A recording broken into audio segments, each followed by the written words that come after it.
cold start for the boys.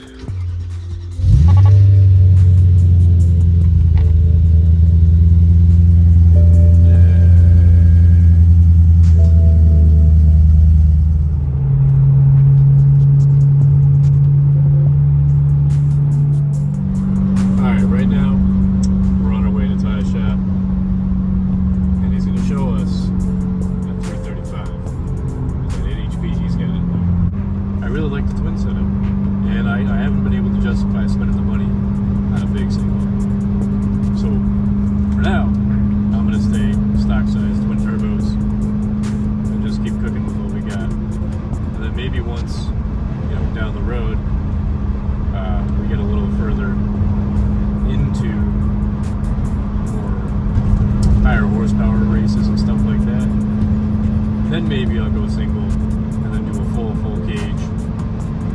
Really gut the whole entire thing, take everything out, radio, speakers, air conditioning, heater board, all of that.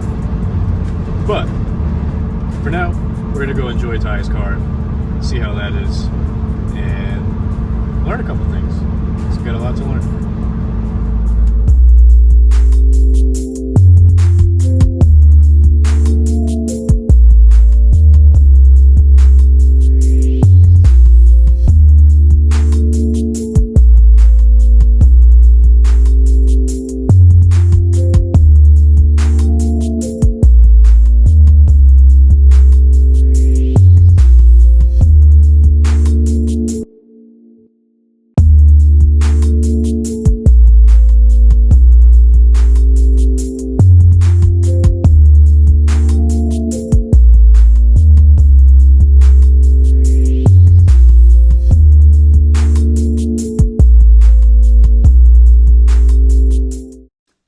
My boy, what are you doing?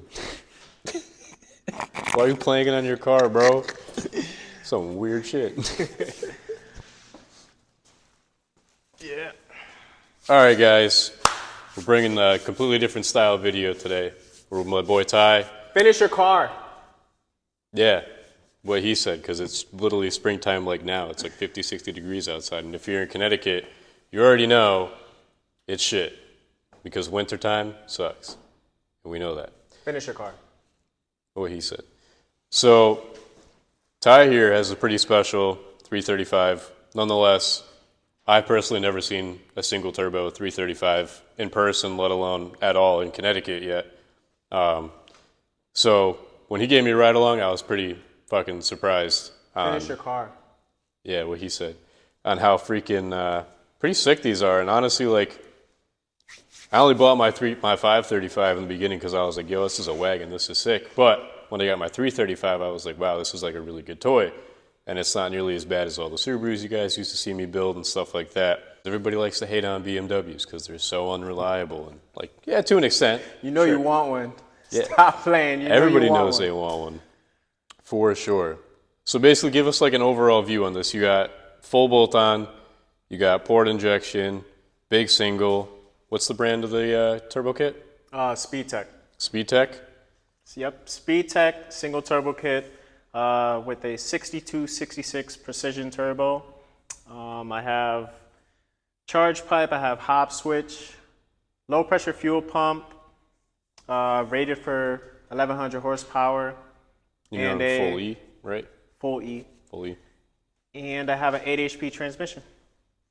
8 HP, really? Yeah. So you picked 8 HP over regular 6-speed, manual, and DCT? Yep. And what's the advantage of a 8 HP? So how I look at it, 6 HP shifts too slow for me.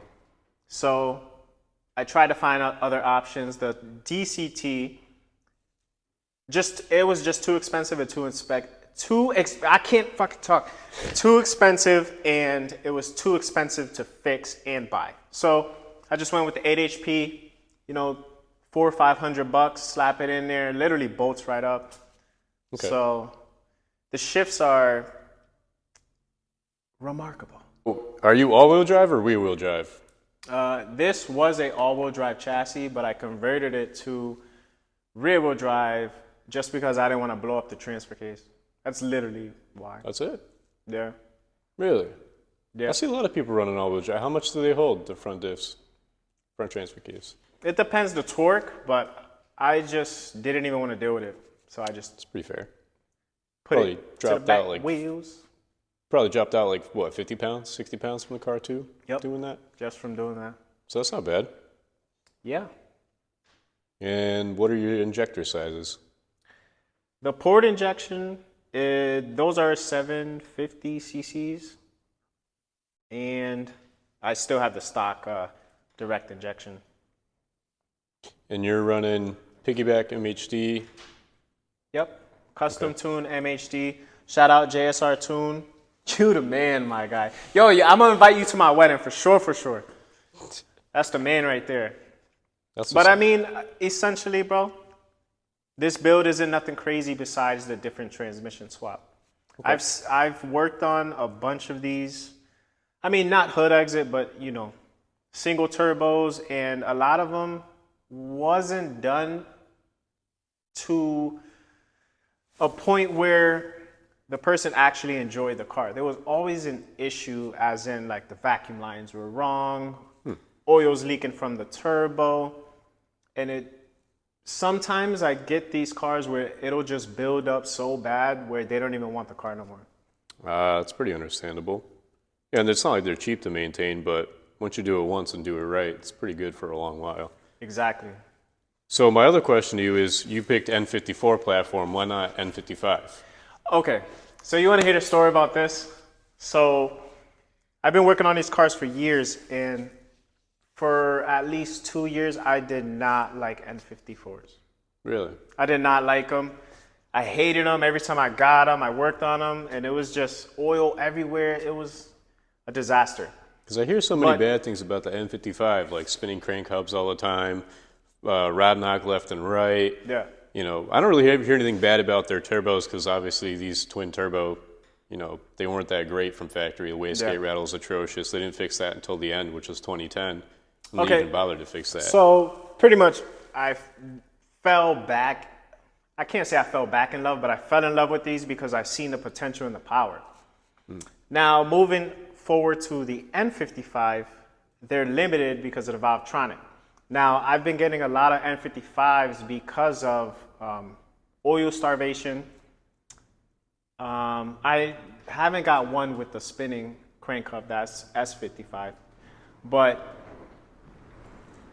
yeah, Valvetronic holds the power back. It's pretty much limited. To get 700 out of a N55 would take a lot. Let's just say that. Yeah, what's the world record on this N54, on the N54s right now? It's like 790 or something like that? Stock block? Not even. The world record for N54s, the last time I checked, it was 8 seconds. It was 8.8. 8.8? Fastest in the world. For a quarter? Yeah. What's the horsepower, though, these things can hold? I mean, that car, what was that car running? I believe somewhere around 1,100. That was a stock block, though. No. Yeah, that's what I was wondering was the stock block. I'm not even sure.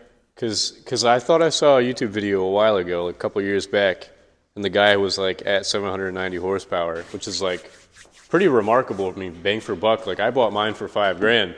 Yeah. So like, bang for buck, that was really worth it in my opinion. Yep.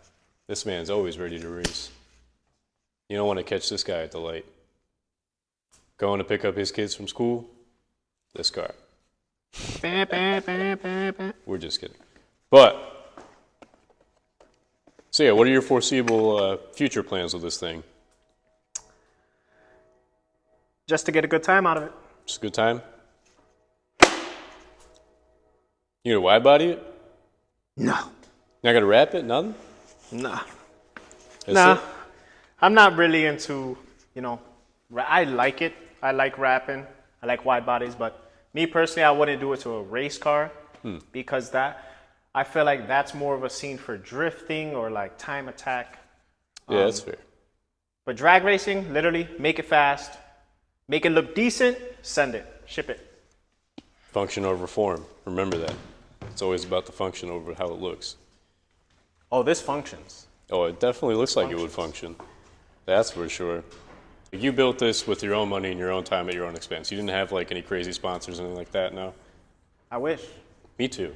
Give me Hey, some look, of it. all right. So if there's any sponsors out there watching this video, I'm talking only, I mean, I only work on Beamers, but Beamer sponsors, hit me up.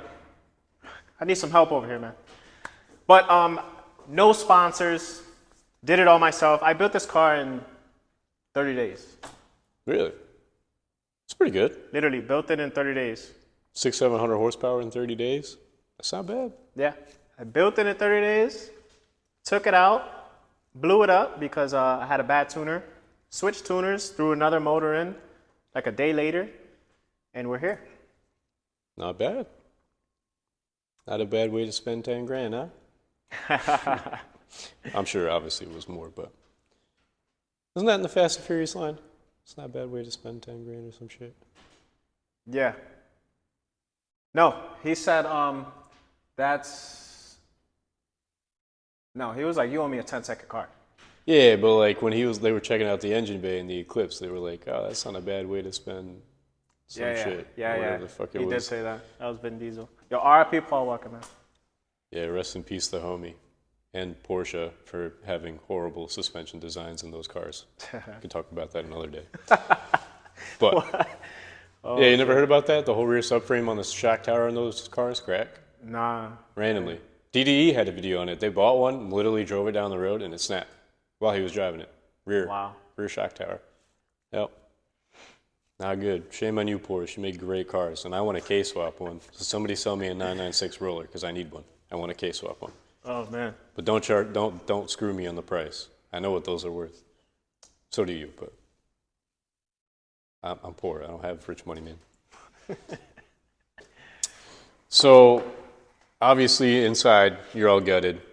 You got a Kirky seat. Nothing else on the inside. What do you think this thing weighs about?